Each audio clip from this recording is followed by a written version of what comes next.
मंजरी road बजारी mobile दुकान करी नकली सिम कार्ड बिक्री करुवा दोकानी संतोष खंडाई को पुलिस गिरफ्त करिछि शुक्रवार। स्थानीय पुलिस सहायतार गुरुवार अपराह्न मनोज कुमार नेतृत्व में दिल्ली पुलिस एक दल अभियुक्त संतोष को थाना को आनी पचराउचरा करथिला। शुक्रवार नकली मोबाइल बिक्री लिंक रे बंद सब इन्स्पेक्टर थाना अंचल गभिगहिया तरागो ग्रामर अजय और महेश्वर पुटिया को दिल्ली पुलिस गिरफ्त करथिला। उभय को भद्रक कोर्टर रिमांड अनुमति रे दिल्ली निया जाइछि। नूतन सिम कार्ड किणवा को आसुवा ग्राहकों आधार कार्ड उपयोग करी से ग्राहकों अजाणत एककालीन बहु सिम कार्ड एक्टिव होता। एक्टिव होइतिबा अन्य सिम कार्ड को उच्च दरे बेनामी रे लोकों को बिक्री करा जाउथबा बोली कहा जाइछि।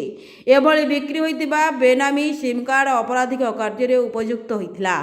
दिल्ली शाहीनबाग थाना रे रुजु होइतिबा एक मामलार अभियुक्त ठारू संतोष बिक्री करितिबा बेआईन सिम कार्ड जबत हेबा परे संतोष पुलिस कानर को आसीथिला। शाहीनबाग थाना रे गिरफ होइतिबा अभियुक्त भंडारी पोखरी थाना अंचल बोली जଣା पड़िछि। ब्यूरो रिपोर्ट विकल्प समाचार।